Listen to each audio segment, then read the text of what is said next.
Tomo 4. La primera Pascua de Jerusalén, sección 1. 1. Jesús ayuna 40 días en el desierto. Jesús partió antes del sábado acompañado por Lázaro desde la posada de éste hacia el desierto. Le dijo que tornaría después de 40 días.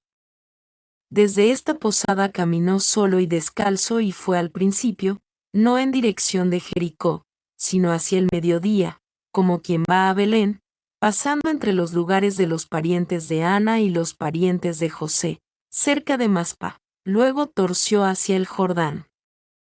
Anduvo por estos lugares, hasta el sitio donde había estado el arca de la alianza y donde había celebrado Juan aquella solemne fiesta. A una hora de Jericó subió a la montaña y se internó en una amplia gruta. Esta montaña se extiende desde Jericó, entre Oriente y Mediodía, sobre el Jordán, hacia Madián. Jesús comenzó su ayuno aquí, en Jericó, lo prosiguió en diversos lugares, al otro lado del Jordán, y lo completó aquí, a donde lo trajo el diablo cuando lo tentó. Esta montaña ofrece, desde su cumbre, una vista muy extensa. En parte está cubierta de plantas y en parte aparece empinada y árida. La altura no es tanta como la de Jerusalén, pero está en una comarca más baja y se levanta solitaria. Cuando miro las montañas de Jerusalén veo la del Calvario más alta, de modo que está al mismo nivel que la mayor altura del templo. En dirección a Belén, o sea hacia el sur, está Jerusalén, sobre una cumbre empinada y peligrosa. Por este lado no hay entrada ninguna y todo está ocupado con palacios y edificios. Jesús subió ya de noche a una de las cumbres empinadas de la montaña del desierto, que llaman ahora de la cuarentena. Hay como 3 respaldos en esta montaña y 3 grutas, una sobre otra. Desde la superior, a donde subió Jesús, se ve por detrás un abismo rocoso. Toda la montaña está llena de quebradas muy peligrosas. En esta misma cueva habitó un profeta, de cuyo nombre no me acuerdo, 400 años antes. También Elías estuvo algún tiempo oculto aquí y agrandó la cueva. Sin que nadie supiese de dónde venía, descendía a veces hasta el pueblo, ponía paz y profetizaba. Unos 150 años antes habían tenido aquí su habitación unos 25 esenios. Al pie de este monte estaba el campamento de los israelitas cuando con el arca de la alianza y las trompetas daban vueltas alrededor de Jericó. En este mismo lugar está el pozo cuyas aguas dulcificó el profeta Eliseo. Santa Elena hizo arreglar estas cuevas en forma de capillas, y yo he visto una vez, en una de estas capillas, un cuadro que representaba la escena de la tentación. En la parte de arriba hubo también, en otros tiempos, un convento. Yo no acababa de comprender cómo pudieron llegar los trabajadores hasta la altura del monte donde estaba ese convento. He visto que Santa Elena edificó muchas capillas en estos y otros santos lugares. También levantó una capilla sobre la casa paterna de Ana, a unas 2 horas de Séforis, donde sus padres tenían otra casa. Me causa mucha tristeza ver que estos santos lugares fueron devastados hasta perderse el recuerdo de las iglesias y capillas allí existentes. Cuando yo era niña e iba, antes del amanecer, por entre la nieve a la iglesia de Coesfeld, veía todos estos lugares, muy claramente, y veía también que a veces personas piadosas, para evitar que los soldados y guerreros los devastaran, se interponían y se echaban al suelo delante de sus espadas. Las palabras de la Escritura, fue llevado por el Espíritu al desierto, significan, el Espíritu Santo, que había descendido sobre él en el bautismo, ya que Jesús como hombre dejaba que todo sucediese en él como tal. Lo movió ahora a ir al desierto para prepararse a su misión y a sufrir como hombre, delante de su Padre Celestial. Jesús oraba en esa cueva arrodillado, con los brazos extendidos a su Padre Celestial, para tener fuerza y consuelo en todos los sufrimientos que le estaban reservados. Veía delante de sí todos los futuros sufrimientos y pedía fuerzas a su Padre para cada uno de ellos. Tuve en esta ocasión cuadros de sus dolores y he visto que recibía fuerza, constancia y mérito para cada uno de ellos. Una gran nube blanca, del tamaño de una iglesia, se posó sobre él y por cada una de sus oraciones bajaban ángeles que tomaban forma humana, le honraban, le daban ánimo, consuelo y promesa de ayuda. Conocí que Jesús pidió aquí y consiguió para cada uno de nosotros toda ayuda, constancia, victoria y consuelo en nuestras penas y tentaciones, que compró para nosotros, con sus oraciones, el mérito y la victoria, que preparó allí todo el mérito de las mortificaciones y ayunos, y que ofreció a Dios Padre todos sus trabajos y padecimientos para dar mérito y valor a todos los padecimientos y penas de espíritu de los que creerían en Él. Conocí el tesoro que Jesús instituyó para la Iglesia y que se abrió en los 40 días de su ayuno. Vi a Jesús sudar sangre en esta oración. Jesús bajó de nuevo de esta montaña hacia el Jordán, entre Gilgal y el lugar del bautismo de Juan, que estaba más al sur, como a 1 hora de camino. Pasó solo en una balsa el río, que era estrecho en este punto, y caminó dejando a su derecha a Betabara y varios caminos reales que llevaban al Jordán. Seguía por senderos de montaña a través del desierto, internándose entre el este y el mediodía. Llegó a un valle que va hacia Calinoe, pasando un riachuelo, y se dirigió a una ladera de la montaña, más al oeste, donde está Hachsa, en un valle. En este lugar habían los israelitas vencido al rey amonita Sichón. En esta guerra había 3 israelitas contra 16 enemigos, pero sucedió un prodigio. Vino sobre los amonitas una tormenta y un ruido espantoso, que los puso en fuga y los derrotó. Jesús estaba ahora sobre una montaña muy agreste. Era todo aquí más salvaje que en la montaña cercana a Jericó, que estaba como enfrente. Dista del Jordán 9 horas de camino. 2. Tentaciones interiores de Jesús. Está oculta a Satanás la divinidad de Jesús y su misión. Las palabras, "Este es mi Hijo amado en quien me he complacido", las entendió como dichas a un hombre, a un profeta.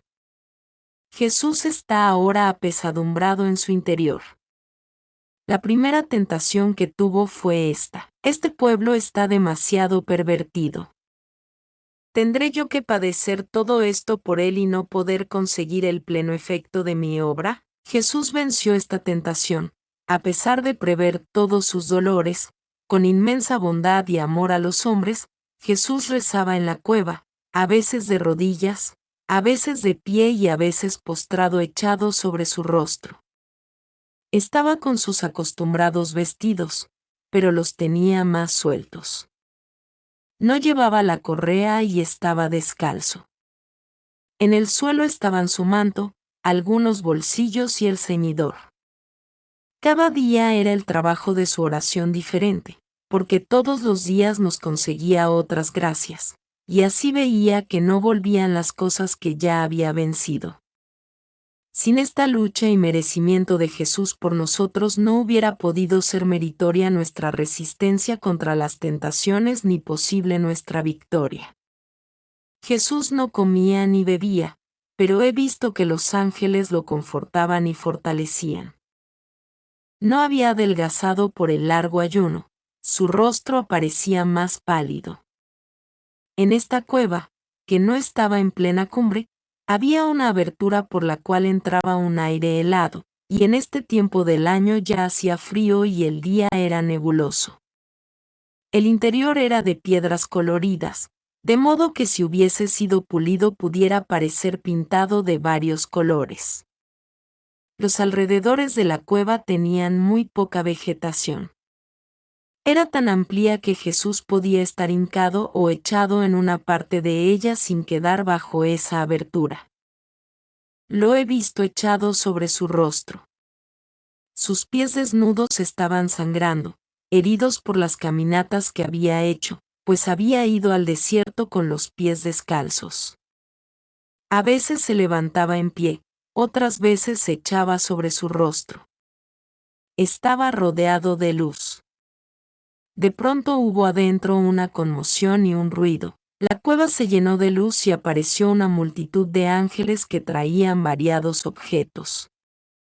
Yo me sentí tan agobiada y oprimida que me parecía estar metida dentro de la misma roca de la cueva, y con la impresión de que me hundía y me perdía, comencé a clamar: yo me hundo, yo debo hundirme junto a mi Jesús.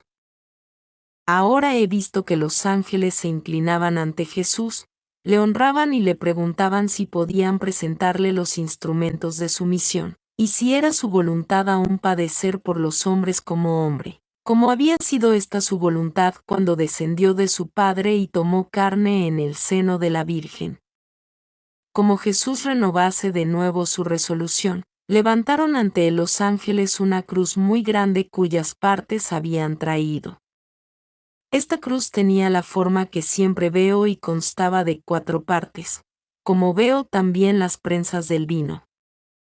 La parte superior de la cruz, que se alzaba entre los 2 trozos de madera de los lados, estaba también aparte.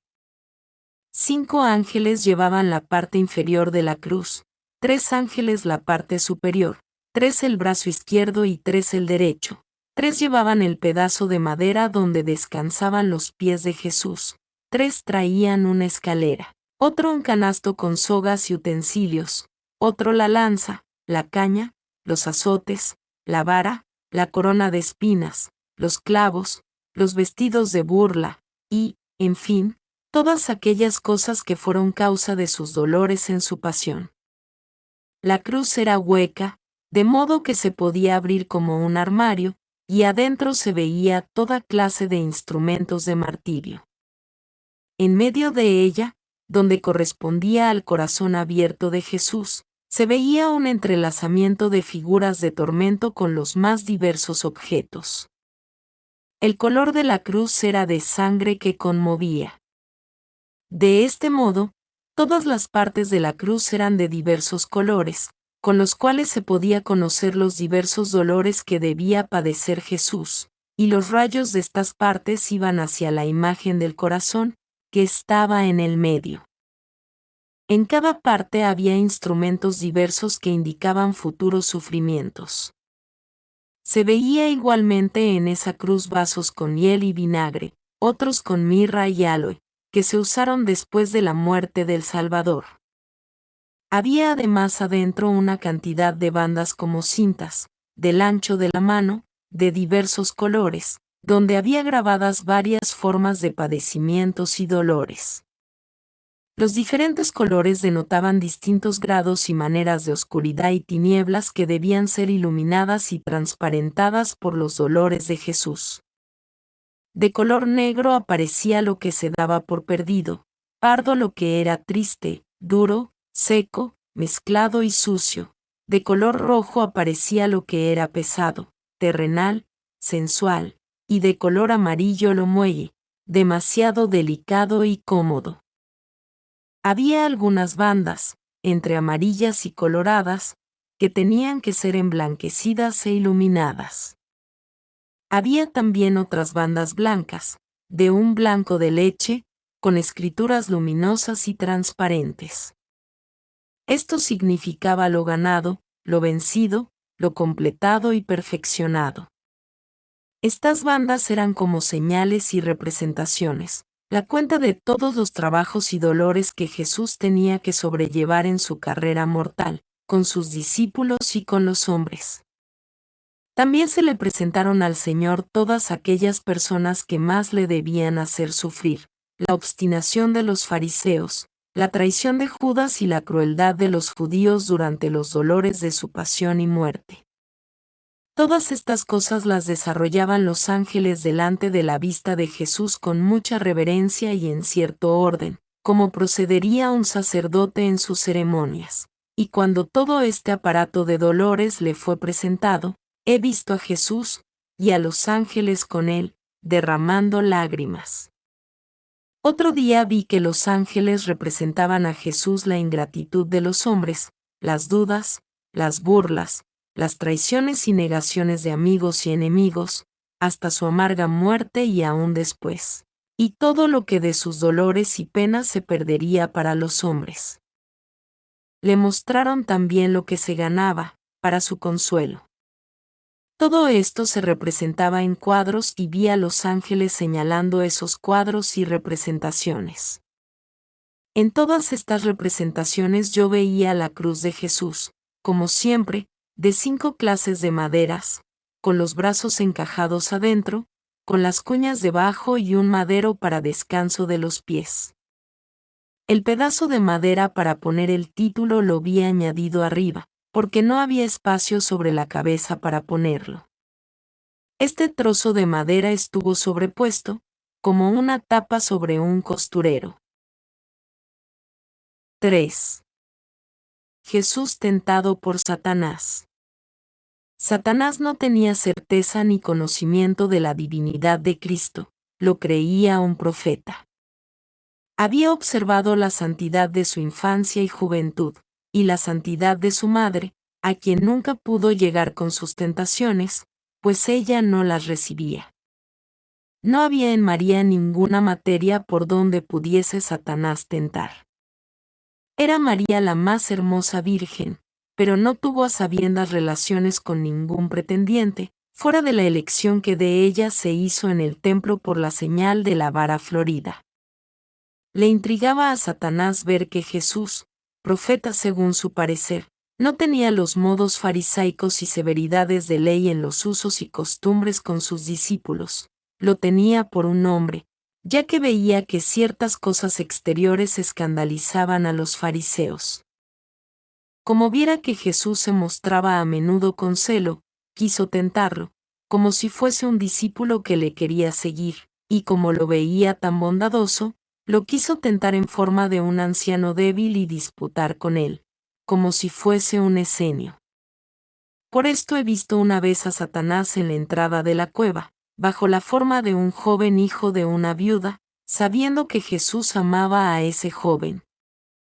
Hizo Satanás un ruido en la entrada para mover a displicencia a Jesús, en cuanto ese discípulo se llegaba hasta su retiro, contra lo que él había dicho que no lo siguieran. Jesús ni siquiera volvió su rostro para mirarlo. Satanás anduvo por la cueva y hablaba de Juan el Bautista que, según él, debía estar muy contrariado contra Jesús que había hecho bautizar en diversos lugares, cosa que no le correspondía a él sino a Juan solo. Después de esto, Satanás envió arriba la figura de 7 o 9 de sus discípulos, uno tras otro. Venía uno por vez a la cueva y decía que Eustaquio les había dicho que él estaba en esta cueva, que lo habían estado buscando con grande ansia, que él no debía arruinar su salud en este lugar, abandonándolos a ellos. Añadían que se hablaba mucho de él y que no debía permitir corrieran tantas voces sobre su modo de proceder. Jesús nada contestó a todas estas representaciones, y al fin, dijo, «Vete de aquí, Satanás. Ahora no es tiempo». Con esto desaparecieron todas las figuras de discípulos. Más tarde apareció de nuevo Satanás en figura de un anciano escenio muy venerable, que venía cansado de subir por la montaña. Aparecía tan cansado que yo misma tuve compasión del que parecía venerable anciano. Se acercó a la cueva, cayendo de cansancio a la puerta misma, dando quejidos de dolor. Jesús ni siquiera miró al que acababa de entrar. Entonces se levantó el fingido escenio y dijo que era uno del Monte Carmelo, que había oído hablar de Jesús y, que por verlo, se había venido hasta allí, desfalleciendo casi por el cansancio.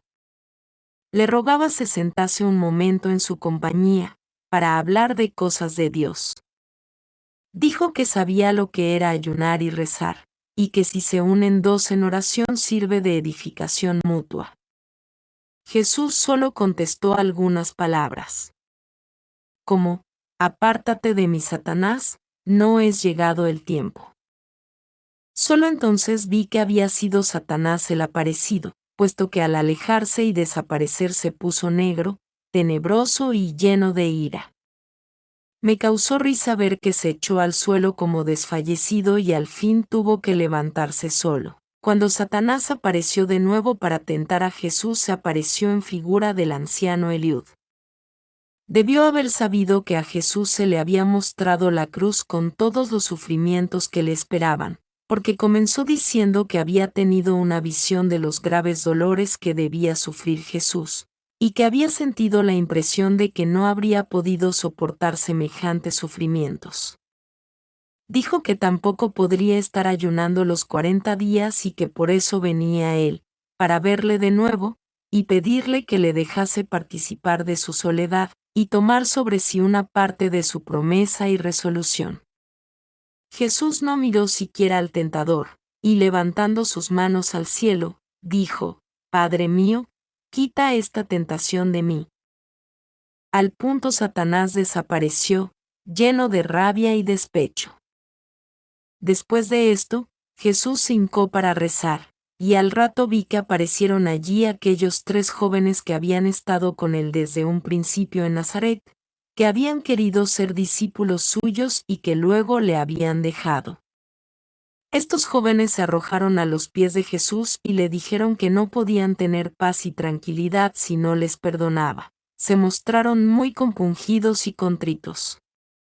Pedían los volviera a recibir y les dejase ayunar en su compañía, añadiendo que querían ser en adelante sus más fieles discípulos. Se mostraban muy afligidos, y entrando en la gran cueva, andaban con toda clase de ruidos en torno de él. Jesús se levantó entonces, alzó sus manos al cielo, rogó a su Padre y al punto desapareció la imagen de esos jóvenes. Una tarde, mientras Jesús rezaba de rodillas, he visto a Satanás, en luminosa vestidura, flotando por los aires y subiendo la ladera escarpada de la montaña. Esta ladera escarpada estaba al oriente, no había por ese lado entrada alguna, sino solo algunos agujeros en las rocas. Satanás se presentó luminoso, semejante a un ángel, pero Jesús ni lo miró siquiera. Veo que en estos casos la luz de Satanás nunca es transparente, sino con un brillo superficial e imitado, y su mismo traje hace impresión de dureza, mientras veo las vestiduras de los ángeles transparentes, ligeras y luminosas. Satanás, en forma de ángel, quedó en la entrada de la cueva, y dijo, Soy enviado por tu Padre, para consolarte. Jesús no le dirigió siquiera una mirada. Después de esto apareció de nuevo en otra parte del monte, junto a una abertura que era del todo inaccesible y dijo a Jesús que considerase como era un ángel, ya que volaba por esos sitios inaccesibles. Tampoco esta vez se dignó Jesús dirigirle una mirada. Entonces vi a Satanás terriblemente rabioso e hizo ademán como si quisiese aterrarlo con sus garras a través de esa abertura. Su rostro y aspecto eran espantosos. Jesús no le dirigió siquiera una mirada. Satanás desapareció. He visto aparecer a Satanás en forma de un anciano ermitaño del monte Sinaí, todo desgreñado y penitente, y entrar en la cueva de Jesús.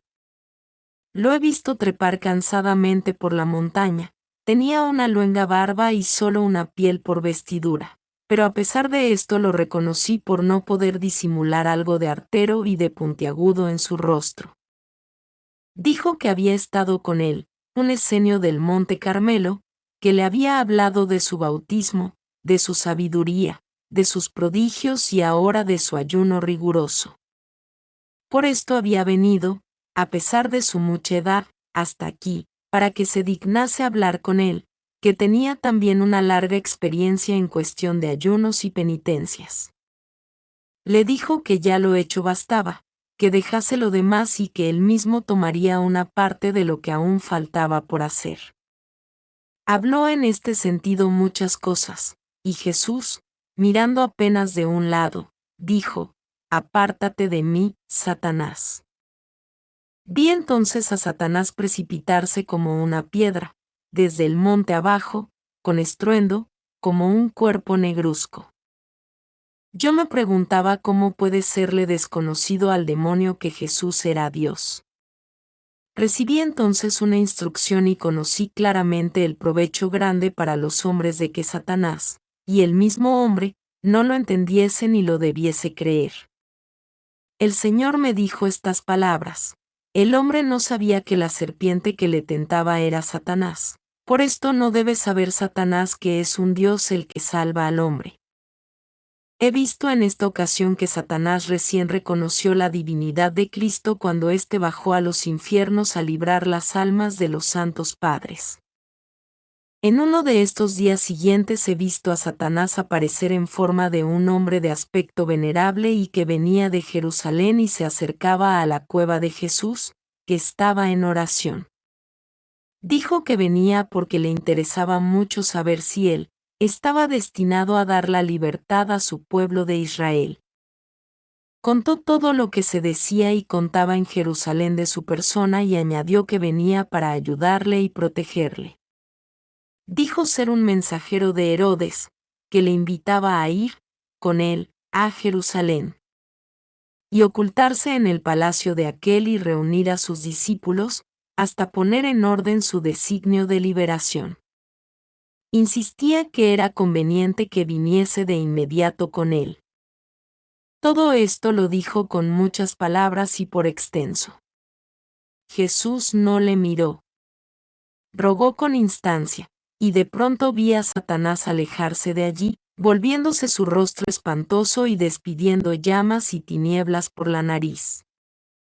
Como Jesús estaba atormentado por el hambre, especialmente por la sed, se presentó Satanás en forma de un piadoso ermitaño, que le dijo: «Tengo mucha hambre, te ruego me des de los frutos que están aquí en la montaña, delante de la entrada, pues no quiero sacar nada sin permiso del dueño.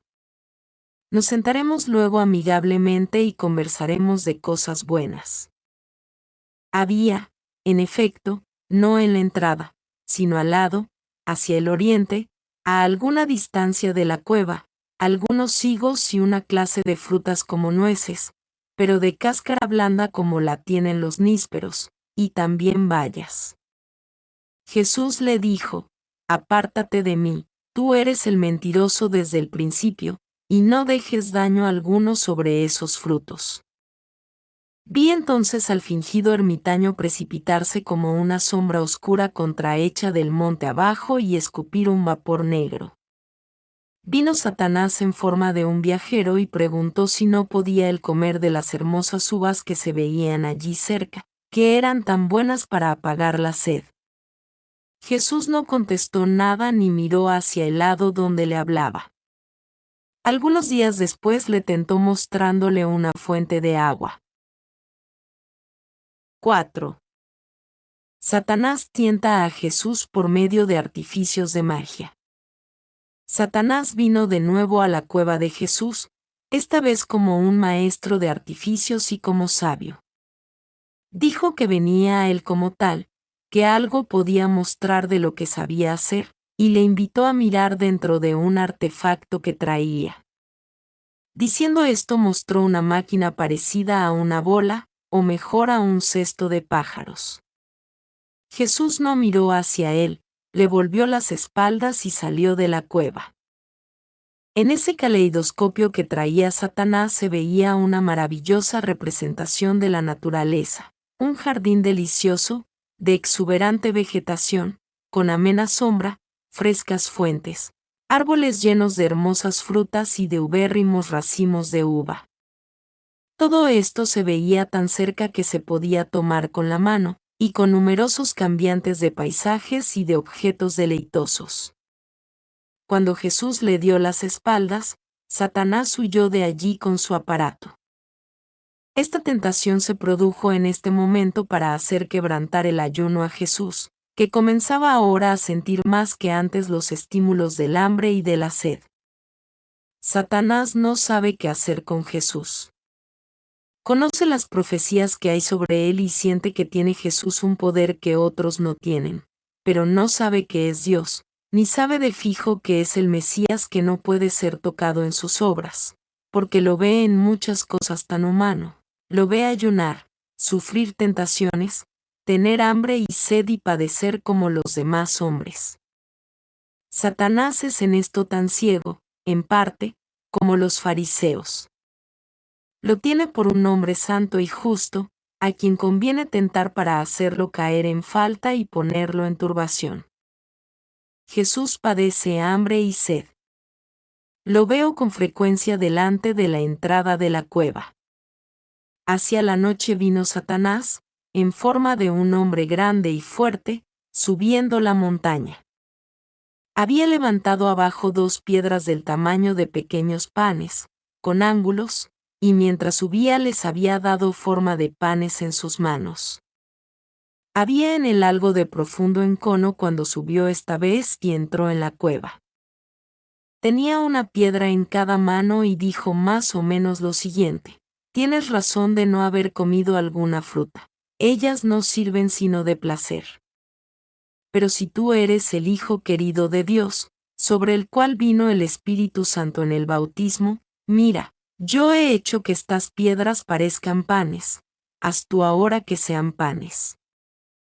Jesús no miró a Satanás. Le oí solo estas palabras: el hombre no vive de pan. Estas palabras las entendí claramente. Entonces Satanás se puso rabioso. Extendió sus garras contra Jesús y vi las 2 piedras en sus manos. Al punto huyó de allí. No pude menos que reír al ver que tuvo que llevarse las piedras que había traído.